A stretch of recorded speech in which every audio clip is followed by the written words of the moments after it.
ചർച്ചിൻ്റെ ഗ്രൂപ്പിൻ്റെ കൂടെ വന്നിട്ടുണ്ട്. പിന്നെ നമ്മുടെ പ്രൊജക്ട് മാനേജ്മെന്റ് ഓഫീസ് ഗ്രൂപ്പിൻ്റെ കൂടെ വന്നിട്ടുണ്ട്. 2, 3, 4, 5 അവിടെ നിന്ന് വന്നു.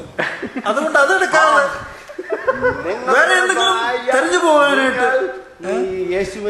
ആ അവസരത്തില്, ആ വേളയില്, ആ നിമിഷത്തില്, ആ ഇൻസ്റ്റൻസില്, ആ ടൈമില് എന്റെ ഇത്രയും തെളിമയാണ് വെള്ളം എന്റെ ജീവിതത്തിൽ ഇന്ന് വരെ കണ്ടിട്ടില്ല.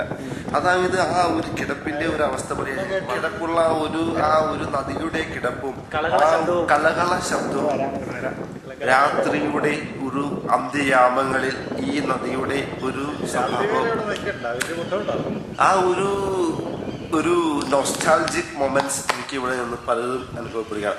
ഞങ്ങൾ അന്ന് പോണ്ടിച്ചേരിയിൽ പോയതിനെ കുറിച്ച് പറയുകയാണെങ്കിൽ സ്തോത്രം നിങ്ങൾ പറയാം ഹല്ലേലൂയ ഹല്ലേലൂയ ഹല്ലേലൂയ, യേശുവിനെ സ്തുതിക്കുമ്പോൾ ഹല്ലേലൂയ ഹല്ലേലൂയ.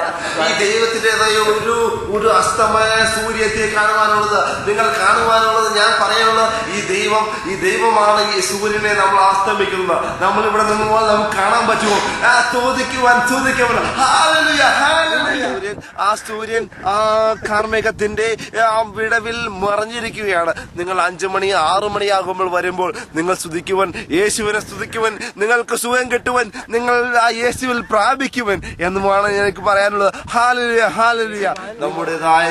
നമ്മുടെ യേശുവിന്റെ ഹൃദയത്തിലാണ് അവിടെ സ്തുതിക്കുന്നത്. വീടിനെ കുറിച്ച് പറയുകയാണ്, യേശുവിനെയാണ് നമ്മൾ സ്തുതിക്കേണ്ടത്.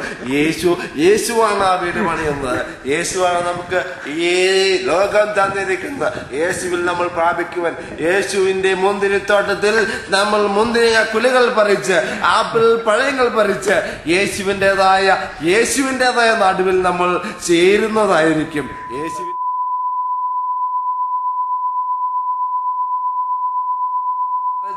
നമ്മൾ യേശുവിൽ ചേരുന്നതായിരിക്കും.